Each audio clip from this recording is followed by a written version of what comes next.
The Red Sox season has officially come to a close, but the future is so incredibly bright.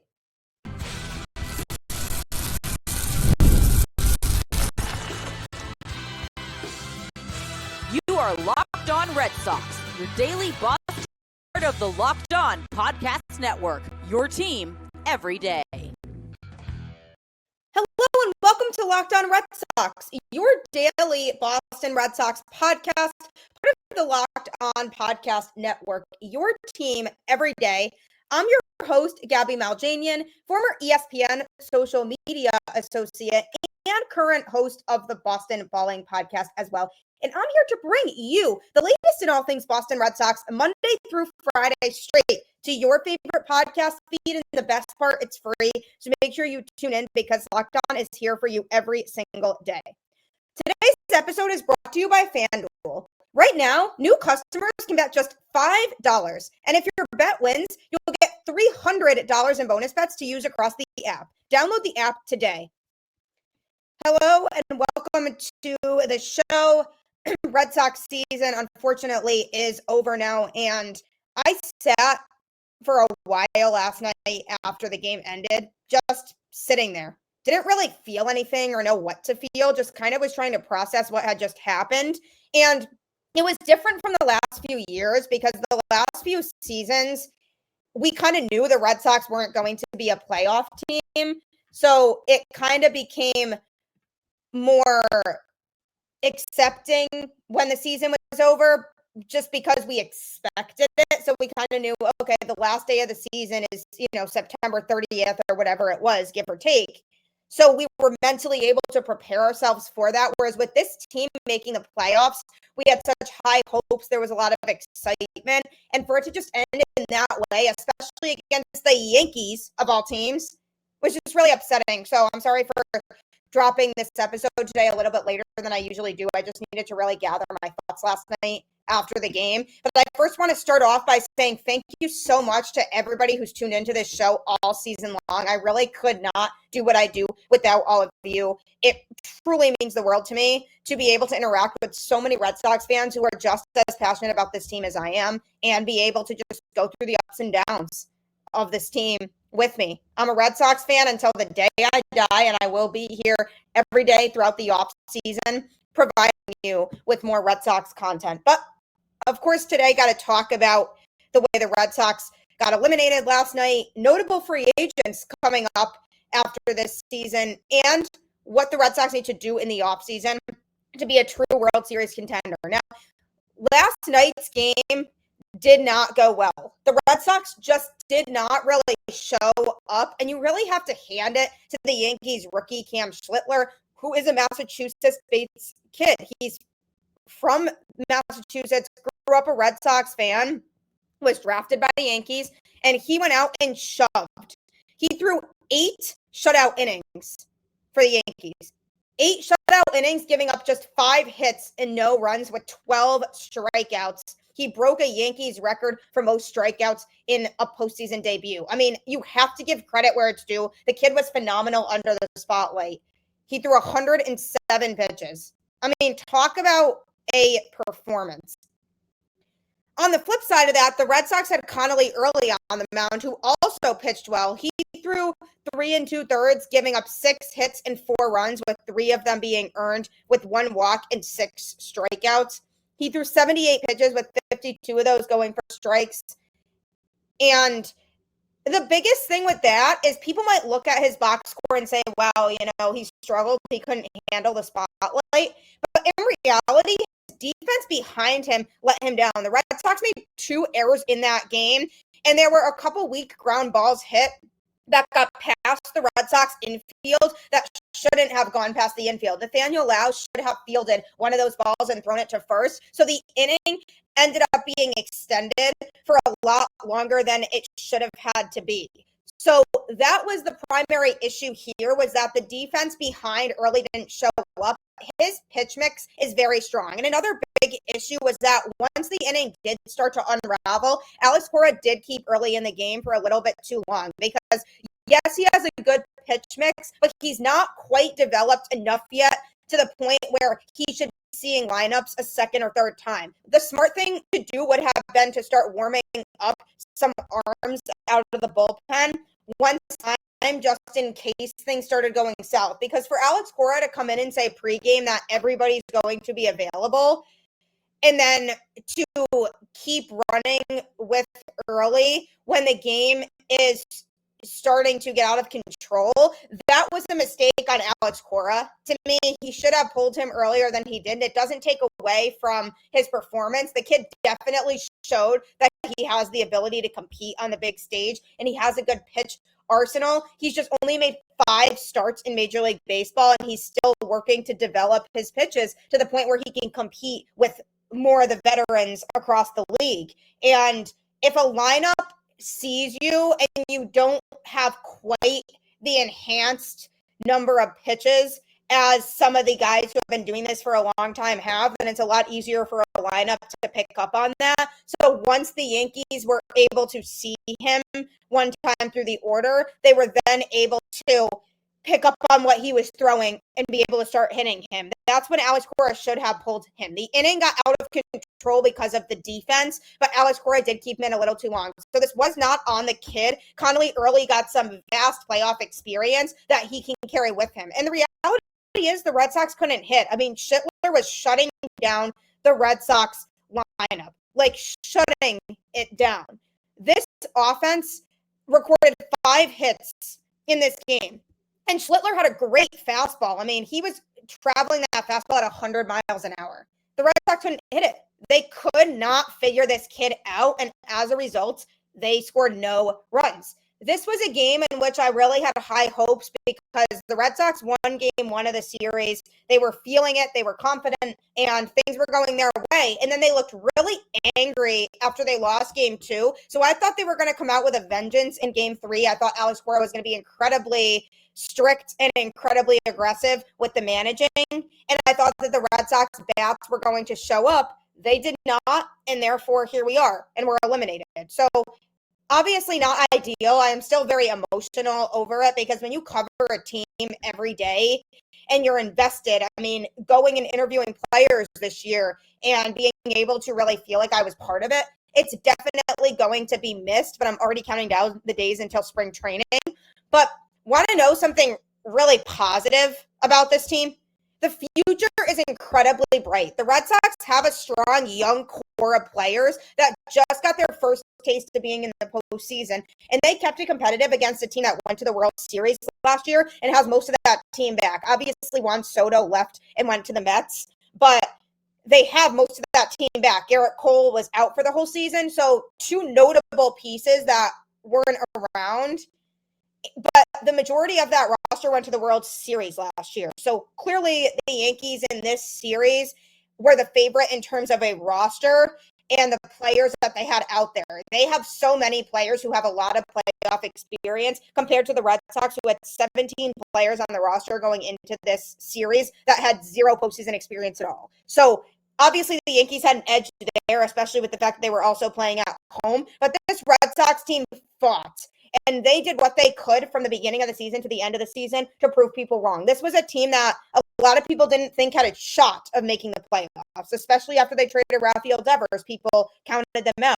Then Roman Anthony came in and seemingly took over the productivity of being the heart of that Red Sox lineup. And then he got hurt and things kind of fell apart again. Imagine if Roman Anthony was playing in this series, could have been a completely different result. He was a huge loss. But again, it goes to show how exciting the future is. You have a young talent that you can continue to build around. Connolly early and Peyton Tolley both, with the experience that they got this season, showed that they could be key parts of the future for this Red Sox team. They are players that could still use a little bit more development, so you have to wonder if the Red Sox have them start next season in AAA, if they get some of their guys back who were hurt. But that was the other thing. The Red Sox faced countless injuries this year, and they still showed resilience. They still were an 89-win team that went to the playoffs. So that in itself should be a win because it shows that this Red Sox team has the capability with the right pieces to add. This is a bright future for a Red Sox team that has some incredible young talent between Early, Tolley, Marcelo Meyer, Hopefully Christian Campbell, if he's able to come back up to the majors and contribute in a little bit better and more productive of a way next year. Roman Anthony, obviously, who's going to be a superstar. Then you have some other young talent in Carlos Narvaez, who did struggle this year at the plate, but maybe now that he has more experience because it was his rookie year, that maybe he'll start to turn things on next season too. So it's a young team that didn't have the playoff experience to fully compete with a team like the Yankees, but they went toe-to-toe with them. So there's a lot to be proud of with this team and a lot of potential for the young players as they continue to develop. And now the fact that a lot of those young players got exposure to playing on the postseason stage, now they know what that's like. So now they can go out there and put aside the pressure that comes with being a playoff team, which should automatically already put them in a better place next year because they have the young talent that they can continue to build around and guys who now have experience playing in a really toxic environment in the postseason that they can carry with them into next season. So future is bright, but what exactly will the offseason look like for the Boston Red Sox to continue to make them a contending team? I'm going to be talking about that, including notable free agents that the Red Sox have next.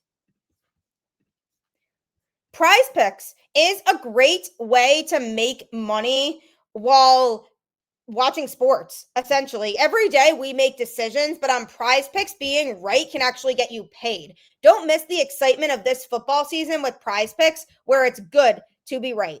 Playing PrizePicks is such a fun, simple way to add more excitement to football. You just pick more or less on player projections, like Josh Allen's passing yards or Saquon Barkley rushing for a touchdown, and you're in the game. My favorite part, PrizePicks just added stacks. So if I want to ride with a player, I can select their pass yards, rush yards, and touchdowns all in one lineup. Download the PrizePicks app today and use code LOCKDOWNMLB to get $50 in lineups after you play your first $5 lineup. That's code LOCKDOWNMLB for $50 in lineups after your first $5 lineup. PrizePicks. It's good to be right. Hey, if you want to win lots of money, I highly recommend checking it out. And I know us Red Sox fans are really hurting right now from the loss last night, but why not try to make your day a little bit better by adding some revenue to it? So be sure to download the PrizePicks app today. Well, unfortunately, the Red Sox season has come to a close, and it's always really sad when the season ends because, yes, losing to the Yankees of all teams really makes it a lot worse. If the Red Sox lost in this round, but it was to literally any other team, it would have been like, yeah, all right, that sucks. It's too bad. But there's next year. Losing to the Yankees just adds a sense of just upset behavior that just makes it a lot worse. I hate losing to them. I hate it. It's so annoying. But at least now the rest of the postseason, we can watch it hoping the Yankees lose because then they really will have gotten nothing out of beating us. So that would be the ideal scenario there. But the Red Sox have a lot of work to do this offseason if they truly want to be a World Series contender. In last night's game, things kind of spiraled for the Red Sox with the errors and not executing the right way. And you could say the similar thing about game 2 of the series. It just felt like a lot of the small issues that the Red Sox had throughout the course of the season that held them back all compounded and were brought to light in this series. Guys not being able to hit with runners in scoring position, not being able to execute sacrifice bunts like when Cedar Rafaela popped up what should have been a sacrifice bunt, not being able to play clean defense, not being able to have a good read on the base paths like when Nate Eaton was on third base and didn't score on the overthrow to first base by the Yankees. Just a lot of little things that added up and really showed postseason jitters that this Red Sox team had and really brought to light its lack of experience. Obviously, it's frustrating, but it's also exciting to think about the future and all of the young talent that they have on this team that's going to continue to develop. Because if you look at the Houston Astros, this is exactly what they did. They had a young group of players that they believed in, and that group of players all turned into a bunch of superstars that won a lot and was constantly going to the World Series. That's what the Red Sox are trying to work towards, and they believe in this young talent. Now, they do have some notable free agents heading into this offseason, and it will be interesting to see what those free agents decide to do next season. So As far as traditional free agents go, Rob Refsnyder is a free agent, a tormentor of left-handed pitching with a 959 OPS in 2025 against them. He can handle himself in both corner outfield spots and has made his value clear as a platoon option for the Red Sox in his 4 seasons here because he was primarily always used when the other team had a lefty on the mound. He also loves it in Boston. He's made that very clear. So it wouldn't be surprising if the Red Sox found a way to bring him back for his age 35 season next year because they know he's a valuable option as a platoon player against lefties. He wants to be here. So I'm sure he'd be really open to coming back if the Red Sox were to allow that to happen. Plus, he's a veteran, so it can't hurt to have veterans around. Left-handed pitcher Justin Wilson is also a free agent. He had a solid year overall, posting a 3.35 ERA in 61 appearances out of the bullpen. He also fulfilled his primary function as a silencer of left-handed bats, with lefty hitters finishing with only a 574 OPS against him. Even if he's more of a nice to have than a must have in the bullpen, he is a candidate to come back if his market value doesn't go well beyond the $2.25 million he made this year, because I don't necessarily see the Red Sox wanting to pay him a lot more money than that, but he certainly provides value because Alex Cora would turn to him a lot with runners on base and lefties coming up in the opposing team's batting order. So that could be a useful player for the Red Sox to bring back as long as it's not on a crazy deal or anything like that. Dustin May. Now, this is an interesting one because he was one of the shockingly few additions that the Red Sox made at the trade deadline, which, again, the Red Sox lack of moves at the trade deadline really came to light in this series. But his tenure in Boston is definitely one that won't be remembered fondly by the fans because he posted a 5.40 ERA in only 6 appearances before elbow neuritis ended his season in early September. He'll be a worthwhile target as a reclamation project for someone in free agency, but I don't see him being a priority for Craig Breslow this winter, which is definitely upsetting because the Red Sox gave up a couple quality prospects for him. Like, this wasn't like they just gave up nobodies. They gave up some talent for him. So if he goes into free agency and the Red Sox say, yeah, we're not interested in bringing him back because it just didn't really work out here, that's going to look like a failure of an acquisition at the trade deadline by Craig Breslow. And I don't think they should bring him back. I mean, what evidence do they have to show that he's going to turn things around? He'll have a hard time finding another team, although what he has going for him is that he's a World Series champion, so he has that experience. So there may be teams who want to take a chance on him at a cheap price. I just don't see the Red Sox doing that. And it's unfortunate because they made this big move for him to try to have him help the rotation through the postseason, and it just didn't happen. So I just don't see them bringing him back. Steven Matz, the other trade deadline acquisition that the Red Sox had, which was a very good one. He played well for this Boston Red Sox team. He did fare a lot better than May in pitching to a 2.08 ERA in 21 appearances out of the bullpen. That was with only 12 strikeouts in 21.2 innings. But the general profile remains that of a mop-up man and lefty specialist. As with May, he's also unlikely to be a priority for the Red Sox this winter. They primarily traded for Matz as a rental to help boost the bullpen heading into the postseason. So I don't necessarily see them prioritizing bringing him back either. I mean, they might say he was a quality piece out of the pen, so we want to bring him back. I think it's a lot more likely that they bring him back than May, but I don't overall still seeing it necessarily being a priority. So those are the straight up free agents that the Red Sox have, but they also have guys who have option decisions. So Alex Bregman is the biggest one, 2-year, $80 million player option. He's likely right now expected to opt out of his deal. However, he didn't play that well after coming back from injury. He had a quad injury that sidelined him for a big chunk of the summer, but he earned his keep with a 128 OPS plus and 3.5 WAR on the field and with his leadership in the clubhouse. So basically 3.5 wins above replacement means that essentially if you round that up, the Red Sox won about 4 more games with him than they would without him. So the Red Sox should probably be prepared to spend upwards of $150 million to keep him around. That is territory that they have tried to avoid in free agency in the last decade or so. But since they're no longer paying Rafael Devers and are generally good on the revenue front, they definitely can afford him if they want him. But the biggest question is, do they want him and do they feel like he's worth spending that kind of money on? Because what he did in the last month or so of the season, when he wasn't nearly as reliable as he was earlier on, it's definitely a bit of a risk. Now, in the last couple of weeks, we definitely saw him starting to get back to the player that he was in the first half before he got hurt. But it's definitely a question of, will he be able to contribute at a high level again, or should the Red Sox plan to move on from him? Now, there is a chance he opts in. I don't think it's guaranteed that he opts out, because $40 million a season is a lot of money. And the only way he'd opt out is if he's really confident that he'd make more money than that in free agency. But because of the fact that he had his struggles and he faced an injury, there's definitely no guarantee that he opts out. So we'll have to see what he does. But if he does opt out, if the Red Sox really do want him, they're going to have to pony up and offer him more money. That's just the way the market works. Shortstop Trevor Story on a 2-year, $55 million player option. He also has the opportunity to opt out, but a lot of people would be shocked if he took that. He had his best year yet as a member of the Red Sox, tallying 25 homers, 31 stolen bases, and a 3.8 wins above replacement.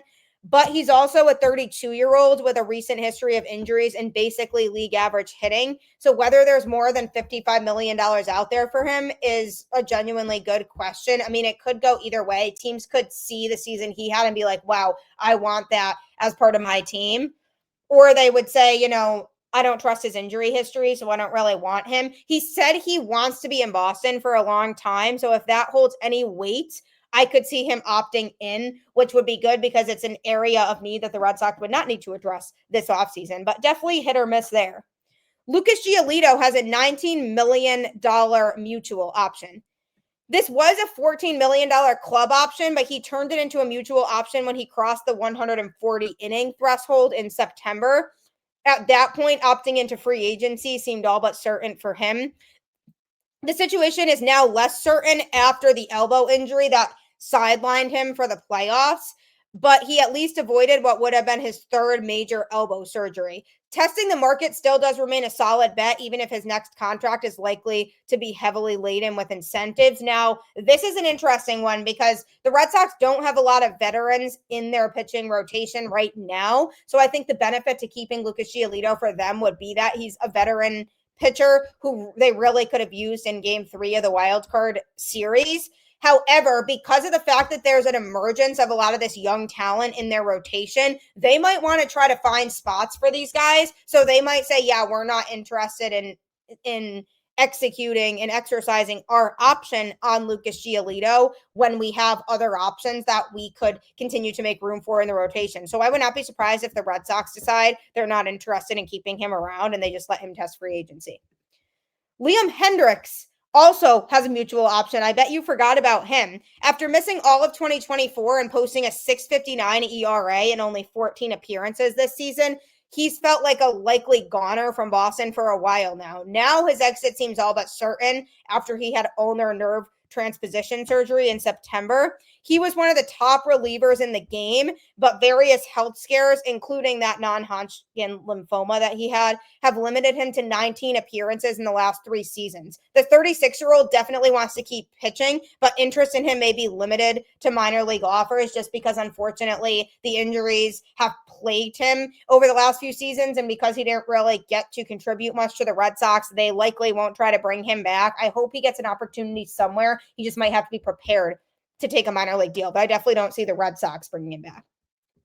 Outfielder Jarren Duran also has an $8 million club option. So the option is a mere formality as he is arbitration eligible through 2028 no matter what. So the Red Sox will presumably pick up his option, though what will really be intriguing is if they choose to shop him on the trade market this winter because they have a surplus of outfielders and interest in him has been strong in the past. So that's an interesting name to keep an eye on. They'll probably pick up the option and then look to maybe trade him to address other areas of need that they need this offseason. So a pretty extensive list of free agents here when it comes to the Red Sox and where they're at.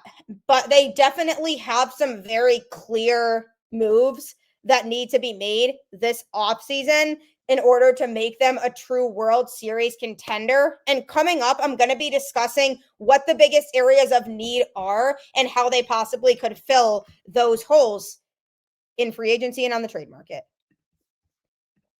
The NFL season is here, and FanDuel has an offer you don't want to miss. Right now, new customers can bet just $5 and get $300 in bonus bets if you win. That's right.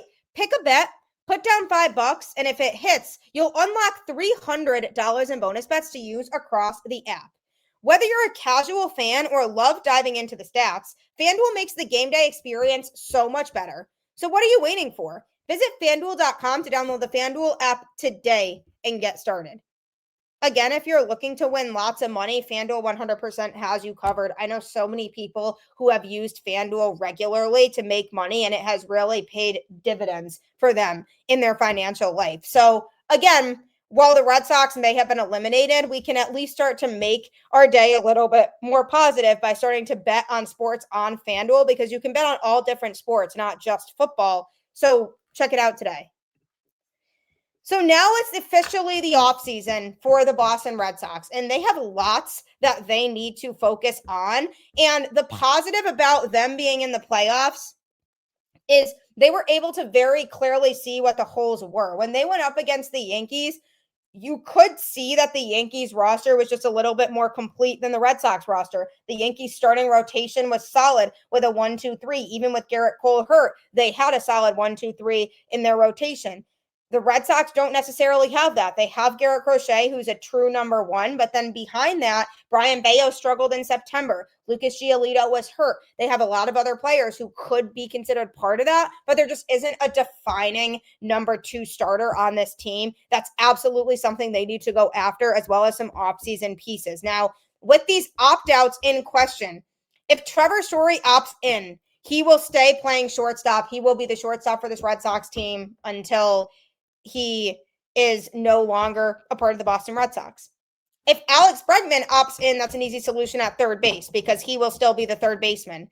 But if he opts out, Marcelo Meyer presumably would be the likely option to play third base. Now, that's an interesting name to keep an eye on, too, because if they want to go after some pitching in the offseason, he could be a name that's considered in trade talks. But how available he actually is, I truly think will be determined based on if Alex Bregman opts in or out of his deal.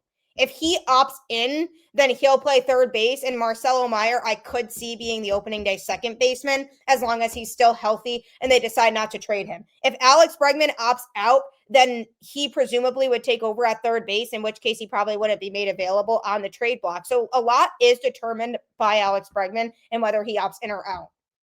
First and second base right now are up for grabs. Again, if Alex Bregman opts in, you could have Marcelo Meyer play there. If he opts out, it's a question mark. Is Christian Campbell major league ready to go up and play second base? That's another question the Red Sox have to answer for themselves. Do they want to bank on that, or do they want to go out and acquire a second baseman? I mean, Romy Gonzalez is a good utility player, but he's not really meant to be an everyday player for this Boston Red Sox team. You can have him out there on an as-needed basis to play in the infield, sure, but he's not meant to be an everyday player, and they can't have a roster construction in which they're relying on him to be an everyday player. So in that regard, that needs to be a situation that gets resolved. And first base as well. I mean, the Tristan Casas situation is up in the air, and the Red Sox don't really know what's going to happen with him. He missed most of the season with an injury, and the question is going to be, when is he going to come back, if at all? And when he does come back, is he truly the first baseman of the future? Acquiring a first baseman in the offseason would be incredibly helpful. And I think the outfield is going to look very different in 2026. I think there's a huge possibility that either one of Abreu or Duran gets traded, maybe even both. And it's going to be a new look Red Sox team. Now, the one thing I will say about trading those guys is when guys' value isn't at an all-time high, you're not going to get a lot of value in return. So it's easy to say, yeah, let's trade Jarren Duran. But because of the fact that Jarren Duran regressed at the plate in 2025 compared to where he was at in 2024, they're not necessarily going to be able to trade him for a number two starting pitcher unless they include a couple top prospects in the deal or another major league player that makes a team feel like it's a worthy deal. A team isn't going to just say, yep, we'll make this move, you can have our number 2 starting pitcher for Jarren Duran. That's just not how it works. And I feel like people are easy to say, let's trade all these guys, but it's harder to trade players when they don't have the value. So it's going to be a tough situation to navigate as the Red Sox front office, but I do feel like the Red Sox outfield is going to look a lot different come next season. Roman Anthony obviously will be starting in the outfield. I believe Cedar Rafaela will also be, because he's a guy who the Red Sox extended. They do need his defense in center field. He's got to get better at the plate, but I truly believe those 2 guys will be in the outfield come 2026. Now, the question is, who will also take up that third outfield spot on a regular basis? Would they try Christian Campbell in the outfield because he has experience playing there? The problem with that is that he hasn't really proven himself yet. So that's taking a big gamble. So there's lots that needs to be sorted out with the outfield, and they could start thinking about including a couple of these outfielders in trades to try to get pieces that they need. But trading for Joe Ryan would be very nice for the Red Sox. That's a guy who the Red Sox should have tried to acquire at the trade deadline, and maybe they did, and the asking price was too high. But the Red Sox have the assets to where they can try to trade for him this offseason. He would be a true number 2 starter that they could put behind Garrett Crochet and add to this rotation. And it would really help to round out the rotation, because then you're looking at Crochet, Joe Ryan, probably Brian Bayo as the number 3. And don't forget, Tanner Houck is out for the entirety, most likely, of 2026. So he's not an option. Then you have Hunter Dobbins, who you can probably put back in the rotation because he was pitching well prior to getting injured. Then you have Connolly Early, who has shown a lot of good stuff. Then the question becomes Kyle Harrison, Peyton Tolley. What do you do about those guys? If the Red Sox decide they want to give guys like Peyton Tolley more reps in AAA, they can do that because they would have the rotation depth at that point. But acquiring a true number 2 starter in the offseason would give this rotation a new look. And it has to be somebody from the outside. You can't keep experimenting by saying, oh, we think Kyle Harrison's going to turn into this, so let's just add him to the rotation and hope that he can work out. Because the Red Sox have done a lot of that over the last few years with the experimental stuff, and it hasn't exactly worked out in their favor. So they need to try to go out and acquire a true number 2 starter. Free agency is another option they can take, and the first base situation is one that they really need to address. The lineup in general, you could really see had a lot of holes in it come playoff time. Obviously, guys like Alex Bregman needed to step up and perform more. Masataka Yoshida and Trevor Story were performing at a high level in the postseason, but a lot of these guys just felt like automatic outs in the postseason, and that's tough. If they can add a guy like Kyle Schwarber, who is a free agent heading into next season, that would be a huge boost for the lineup. Or even Pete Alonso, who is a free agent who could come and play first base. There is no reason the Red Sox should not be going after him. Pete Alonso would be a very valuable addition to this Red Sox team. You need to try to add players like that. Make statement moves. The Red Sox offense needs some improvement if they want to be a true World Series contender. In this series against the Yankees, they scored 6 runs and went 19 for 96, which is a 198 average with 3 doubles, a home run, and 30 strikeouts. That's just unacceptable and just shows that you don't have a reliable offense. So the Red Sox can't be afraid to go out and make big moves this offseason like they did last offseason. They made big moves. They brought in Chapman. They brought in Crochet. They brought in Bregman. Now do the same thing in 2026, but be bigger, make big moves, get in some big quality experienced players that you can surround yourself with, because 2025 was a big experimental year, trying to figure out which young players were going to be part of the puzzle moving forward. Now you've basically established that. So now go out and spend money and get the experience to surround them with.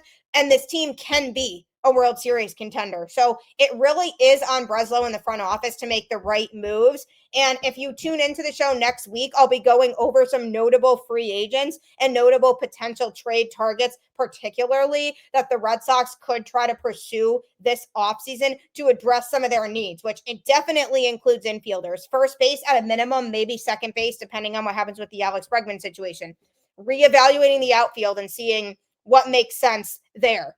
and solidifying the starting rotation, really trying to acquire a true number 2 starter to put behind Garrett Crochet to take pressure away from the guys in the bottom of that rotation in the 4 and 5 spot, so that if you have Connolly early in that role, you can continue to develop him without him feeling like he's a number 1 or number 2 starting pitcher. So lots of moves need to be made. They could reevaluate the catching situation. They had trouble with both Narvaez and Wong this year. I could see them still believing in Narvaez and his ability to perform at a high level. He just had to get acclimated in his rookie season. So lots of decisions need to be made and lots of clear areas of need. They need at least 1 power bat this offseason, maybe 2. They just don't hit a lot of home runs in general. And it's hard to win in the postseason if you don't hit home runs and you're also not consistent. So they need to completely revamp this offense, try to get a power bat or 2 in there.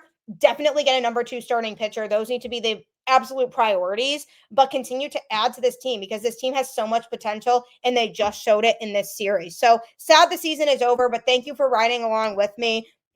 Make sure to continue to make Locked On Red Sox your first listen of every day. And also check out Locked On MLB Game Night on the Locked On MLB YouTube channel or wherever you listen to podcasts, where our experts will go over every game every night, all the way up until a World Series champion is crowned. So you can get local analysis on a national scale. So make sure to check out that show next. And as always, and it still rings true, keep the faith, go Red Sox, and I'll catch you on the flip side.